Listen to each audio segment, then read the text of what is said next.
Before we begin today, I wanted to point out that I'm wearing this button that's part of the South by Southwest Collaborations for Cause. The sunflower is the national flower of Ukraine, and they've done 2 pieces of merch to support relief efforts, this pin and a shirt. Proceeds from the sales will go to global giving and the Kyiv Independent.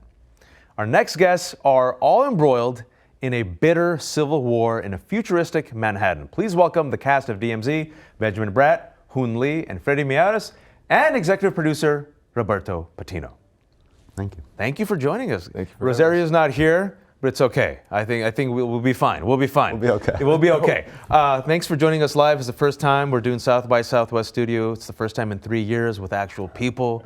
Yeah. You guys are out and about. I'm so happy I'm not looking at a Zoom screen. I would have loved to look at a screen, but it's great to actually have you all sitting here. How does it feel to be here with people, premiering the show?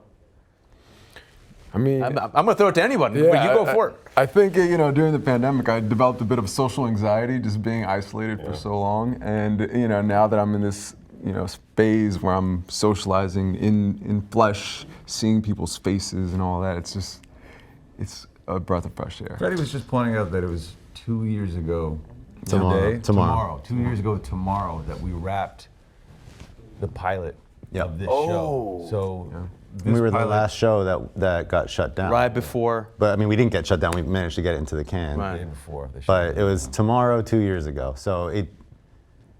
And after that day, we all went into hibernation. Yes. So to your question, it feels amazing. It feels amazing. To be here, not just in and out amongst people, talking to people like yourselves, everyone engaged in telling stories, but to be here with this particular project, it feels really special. A lot's changed. Oh yeah. The past 2 years, globally, but also at home. And this show, because I was a comic book nerd, I read the comic in 2005. This show, as the kids say, is topical AF, right? But the description of the show, I'm going to quote producer and director Ava DuVernay. She said, DMZ is a show, quote, set a few moments in the future on what would be if the worst of our divisions get to us. Benjamin, how would you describe the show? Well, I would say that that is as outrageous as the idea of a second civil war might be for this country, really in its real possibility, given all the events that have transpired over the last 3 years, it's really merely just a backdrop. The show goes to great lengths not to focus on the ideological differences between the 2 warring factions. The show's not really about that. It's about the people who are left behind in this demilitarized zone, the island of Manhattan, those who decided to stay in their homes, and those essentially who were abandoned. How do they survive? How do they maintain hope? How do they keep their humanity intact in the face of all these external pressures and limitations? And I will say, as a comic book nerd, in the comic book which took place in 2005, there's a civil war, there's a militia that rises up from the Midwest. People say, it'll be put down, the insurgency grows. It comes to the point where now you have the free United States of America versus the United States of America, and Manhattan becomes the DMZ, the demilitarized zone. How does this show differ in any way from the comic book? Well, as you said it, there's the free states of America in the West, the United States in the East. Manhattan is our no man's land.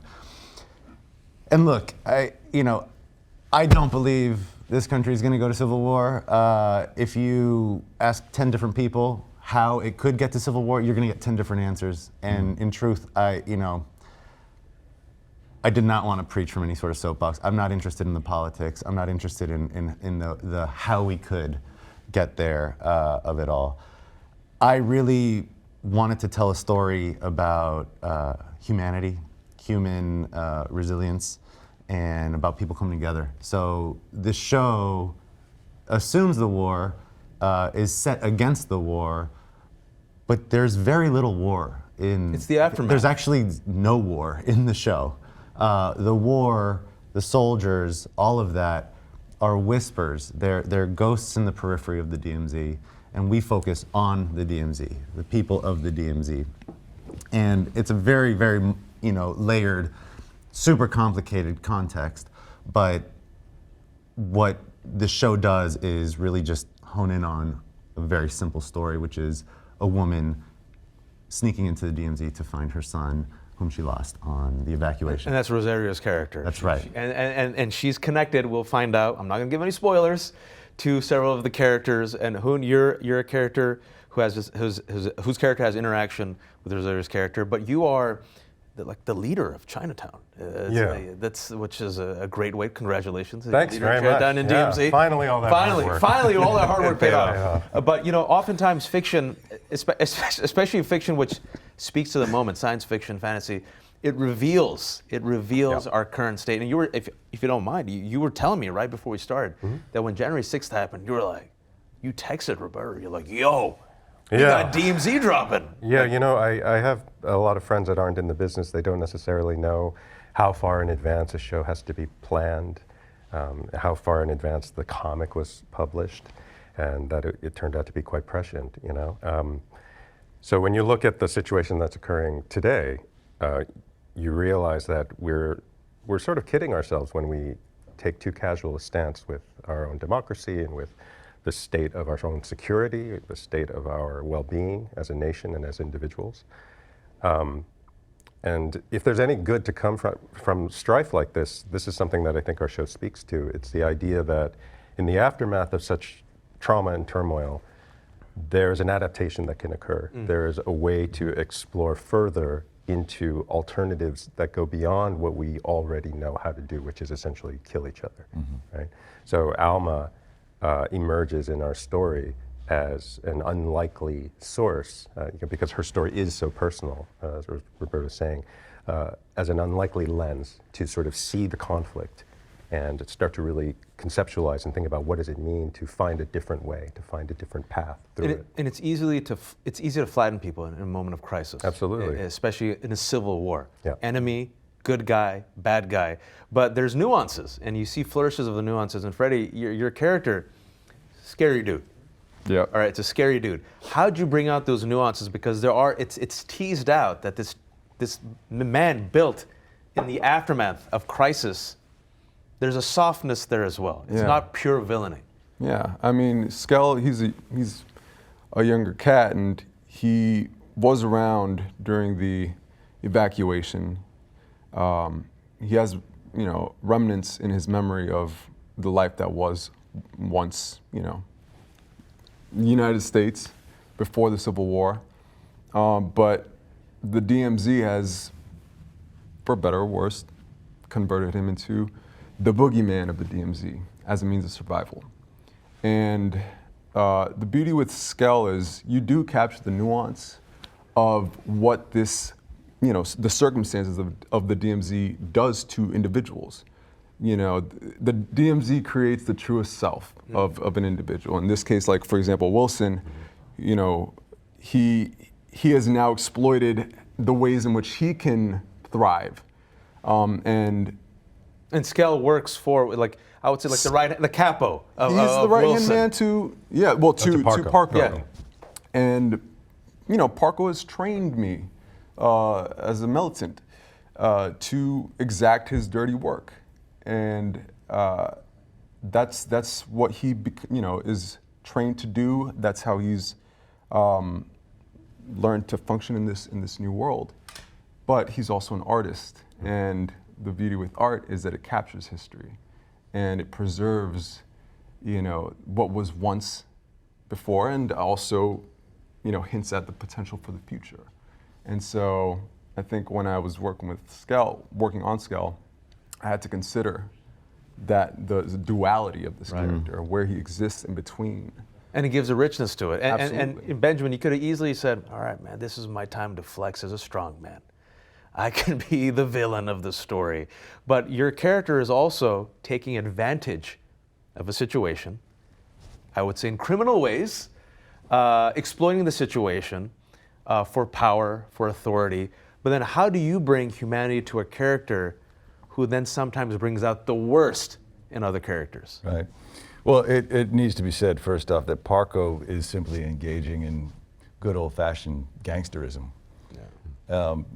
He learned it at the street level, and then it was refined in his military experience, with the chain of command handing down orders that didn't make sense to him. And if you look at any state versus state, country versus country, that's gangsterism too. It's an approach to controlling others and their resources, their land, with domination, with force. That's something that Parco knows all too well. And while he presents himself as a man of the people and someone who has a new agenda and a design to create a new form of government, to have a seat at the table with these warring entities and legitimize the governmental organization of the island, he can't get away from what he truly is. Which is a gangster. He lacks the subtlety and the sophistication really to really achieve that. So he resorts to the means that he knows are most effective.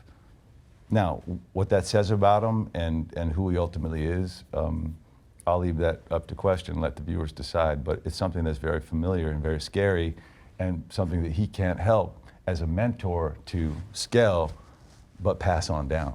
Roberto, it's not lost to me looking at this cast right now and comparing it to the 2005 comic book.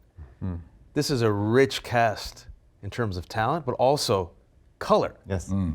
This cast looks like the New York that I know. Yeah. And it's Let's go. Appreciate that. Yeah. and it's the New York that we know at the Nuyorican. And Rosario's the lead. That's right. Tell me about the deliberate, conscious decision to cast it like the New York that we know, and how the changing times allowed you to do it this way. I mean, for starters, the comic book as is unadaptable for right now. You can't just do that story because that comic book was written 15 years ago, 16 years ago. The premiere, 2005. Yeah, it was December 2005. Post 9/11 world, you know, these are different times, right? And back then it was a sort of, like you, I read it, I was terrified by it. I also was kind of like, you know, in an icky way, interested in what the rest of the island looked like in this, you know, pear-shaped Manhattan. And, you know, this is a very white Manhattan. Right, yeah. Well, and the comic book, you know, works that way. It's based on a photojournalist, and that guy serves as a proxy for the reader. Because as a reader, you just want to see what this world looks like. You know, on a narrative level, that doesn't make for good TV. You need a character that wants something, that will go to the farthest extremes of comfort, farthest extremes to get that. So I took who to me was the most interesting character, the character of Z, and who is at best a two-dimensional character, and rebuilt her into a superhero. Alma. Into Alma. And the show, the show is centered through her lens. That's right. And how she connects to all your characters. That's right. And so, you know, and then you take the concept 16 years later, and suddenly it doesn't feel like a novelty. It feels much closer to home. And, you know, the only real way to go about that is to tell as human a story as possible, because you feel the tendrils of the sort of, you know, resonances inherently. But, you know, if I may be blunt, if you did it that way, people said this shit doesn't fly. This is not New York, I know. Like, this is what are you doing? Like, Right. you know, but you get pushback oftentimes. You guys know this your entire career. Cast someone mainstream. 100%. Yeah. Mainstream, it does a lot of lifting for white men. The truth is, you take a cross section of 10% of Manhattan, you're going to get people from all over the world, You get this. all walks of life. You're going to get what you see right here, and that was a very explicit pursuit of mine. You know, I wanted to make a show that exalted people of color and people from all over the political spectrum, from all over, you know, the religious spectrum, and, you know, because ultimately what the show is, it's a show about people coming together. It assumes the war. I don't care how we got there.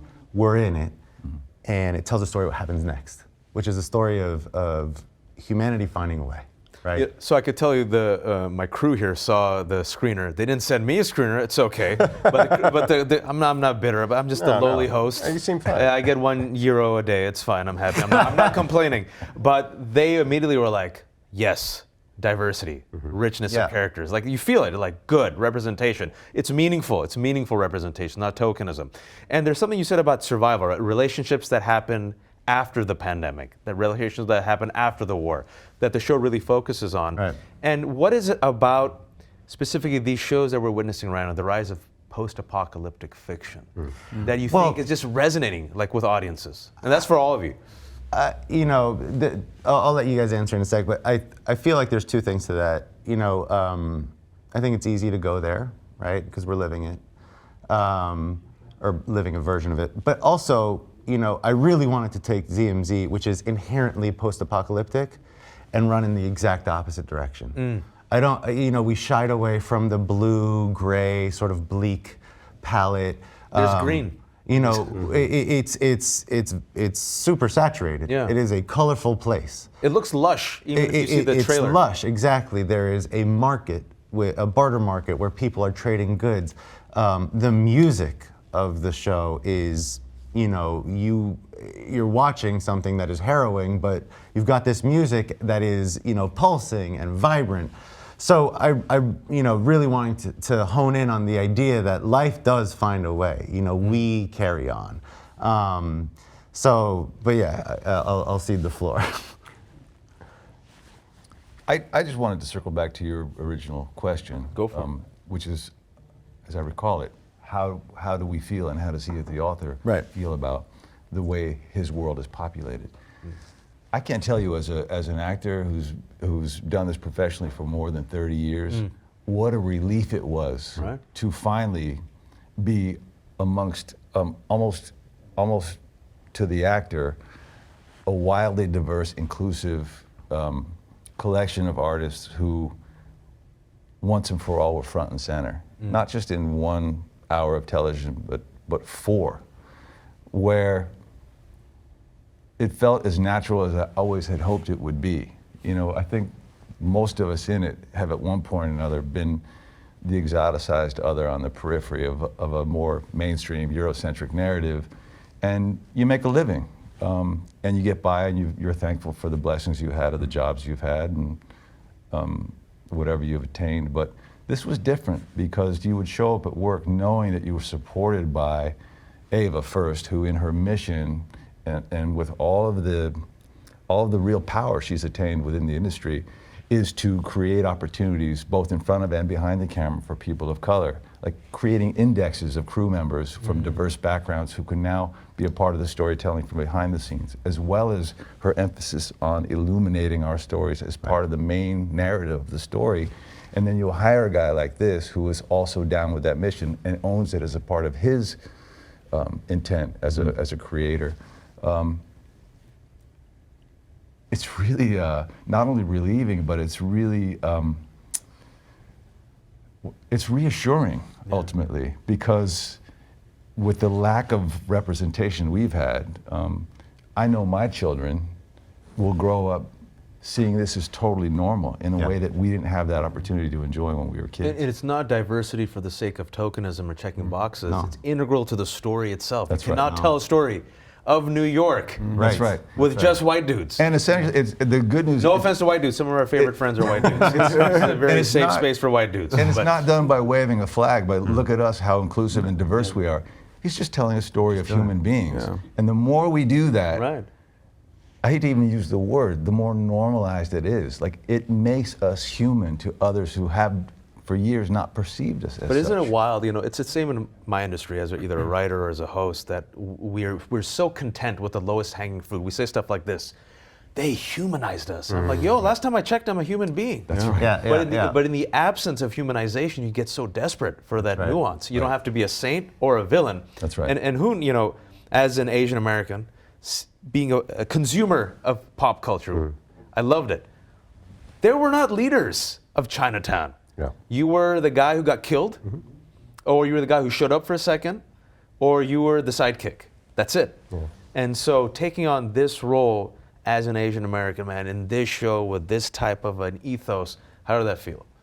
I mean, I think that all of the things that Roberto and Benjamin have been talking about, the fact that they apply also to my experience is a very good indication of how universal this prospect actually is and should be. You know, you were talking a minute ago about an adaptation and people pushing back on that. And that's really a no-win scenario, and it's kind of a zero-sum game, right? Because you're never going to have the experience of reading a comic book by watching a television show. They're just simply too different. And so you can't have your cake and eat it too. You can't have this experience that you're trying to transpose and then also have authenticity and then also have a unique experience that's satisfying as a television show, right? So when people are really pushing back, what I hear is, I'm uncomfortable.